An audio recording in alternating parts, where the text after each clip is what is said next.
আসসালামু আলাইকুম। আজকে আসছি আমরা আমার এক বড় ভাইয়ের আম্মা মারা গেছে ওইখানে।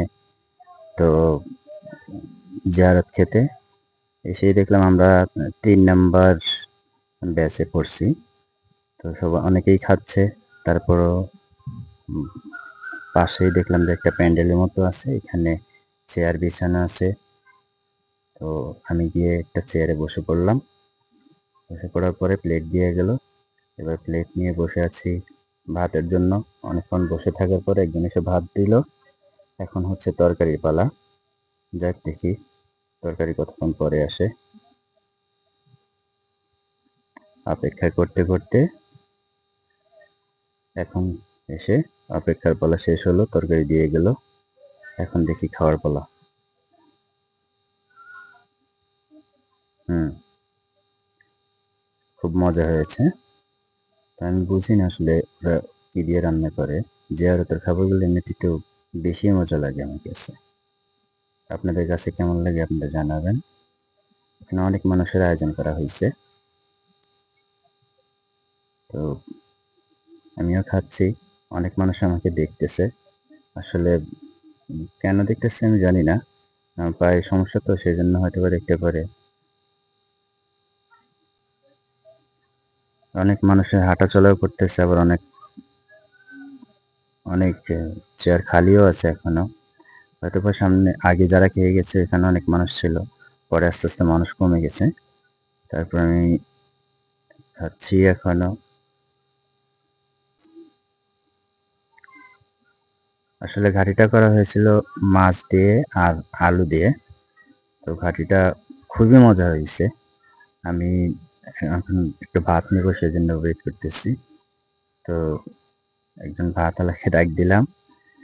উনি এসে সামনে চলে গেছে। আরেকজন আমাকে হেল্প করলো যে মানে ভাতওয়ালাকে ডেকে ইশারা করলো যে আমার ভাত লাগবে সেজন্য। তো এখানে দেখতে পাচ্ছেন অনেক প্লেট আছে। তো বোঝাই যাচ্ছে অনেক মানুষের আয়োজন করা হয়েছিল। এই যে আমাকে এসে ভাত দিয়ে গেল। এবার আমি আরেকটি ঘাটনি দিব। ঘাটিওয়ালাকে ডাক দিলাম। ঘাটিওয়ালা এসে এই যে এখন শেষ হয়ে গেছে। লাস্টে ছিল একটু, তো আমার অল্প একটুই দরকার সেজন্য অল্প একটুতেই হয়ে গেল। পাশে এই যে আমার পাশে একটা ছোট ভাই বসা ছিল, নাম রাজীব। তো ওরই দাদি মারা গেছে। ওই বলছিল আমাকে যেতে। আমার একটু লজ্জাই লাগতেছিল। আসলে আমার একটু লজ্জাই লাগতেছিল। কারণ আমার চিকেন সিচুয়েশনে বসে খাওয়া-দাওয়া তারপরে আবার ভিডিও করার জন্য আমার বেশি লজ্জা লাগতেছিল। কারণ মানুষ হয়তোবা অনেকে অনেক ধরনের কথা ভাবতেছে যে এরকম সিচুয়েশনে এসে এসে ভিডিও করাটা কে না কি মনে করে সেজন্যই লজ্জা লাগতেছিল। তারপর আমি আবার খাবারটাও আসলে উপভোগ করতেছিলাম অনেক। কারণ খাবারটা অনেক টেস্টি হয়েছিল। আলু ঘাটিটা অনেক সুন্দর হয়েছিল। আমি এর আগেও অনেক জায়গায় আলু ঘাটি দিয়ে খাইছি। বাট এরকম স্বাদ উম উম অনেক জায়গায় পাইনি। এখানে মনে হয় যে একটু বেশি স্বাদ লাগতেছিল আমার কাছে। আসলে আলু ঘাটিটা করা হয়েছিল মাছ দিয়ে তো। তো খেতে, খেতে অনেক সময় মাছের কাঁটা গলায় লেগে যাচ্ছিল। এগুলা দেখতেছেন যে অনেক বড়, বড় উম ইয়ে আপনার অনেক বড়, বড় সসপ্যান। এখানে এখনো ভাত রান্না করা আছে। হয়তোবা আরো মানুষ খাবে সেজন্য। তারপরে যে এখানে রান্না করা হয়েছিল এখনো চুলায় আগুন জ্বলতেছিল। এখনো চুলা গরম আছে। এখান থেকে খাবার পানি সরবরাহ করা হয়েছে। আবার হাত ধোয়া হয় খাবার শেষে। তো আমার খাবার প্রায় শেষের দিকে। তারপরে আমি একটু তাড়াতাড়ি করতেছি। কারণ আমি যেখানে কাজ করি মার্কেটের থেকে আরো অনেক লোক আসছে। ওরা আমার জন্য বসে আছে সেজন্য। তো আমি সেজন্য একটু তাড়াতাড়ি করে খাচ্ছি।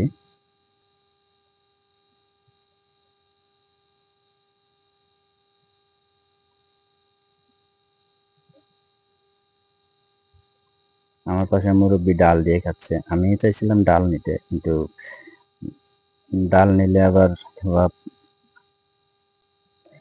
ডাল নিলে হয়তোবা আবার খেতে একটু সময় লেগে যাবে। সেজন্য একটু তাড়াতাড়ি করে খাচ্ছিলাম। আর এই যে ভিডিওটা করতেছিল আমার এক ছোট ভাই। তো ও এখনো খায়নি। আমি খাবো।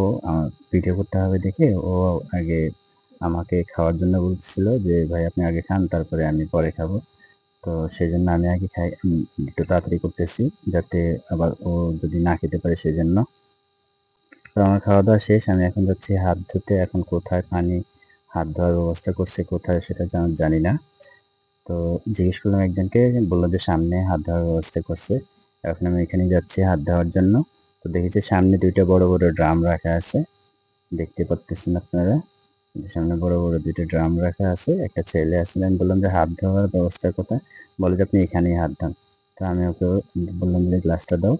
তো আমাকে গ্লাসে করে পানি দিল যে আমি হাত ধুলাম। হাত ধোয়ার পরে পানি এখন পানি খাচ্ছি।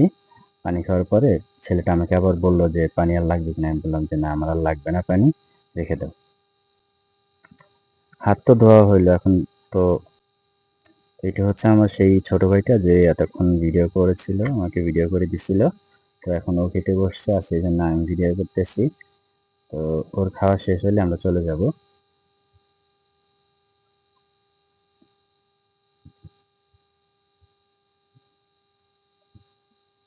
আশেপাশে দেখি একটা খুব সুন্দর একটা বাড়ি। বাড়ির সামনে বসেই আমরা খাওয়া-দাওয়া করছিলাম। এটা হচ্ছে গ্রামের মধ্যে এরকম একটা সুন্দর একটা বাড়ি আসলে ভাবাই যায় না। এটা হচ্ছে আমাদের সুমন ভাই। আমি যে মার্কেটে দোকান, ওই আমার সামনের দোকানেই ওর দোকান। আর এটা হচ্ছে মিঠু ভাই। উনারই আম্মা মারা গেছে। তো সবাই উনার আম্মার জন্য দোয়া করবেন। আল্লাহ যেন উনাকে বেহেশত নসিব করে। আর আমার ভিডিওটা যদি ভালো লাগে তাহলে সবাই সাবস্ক্রাইব করবেন প্লিজ।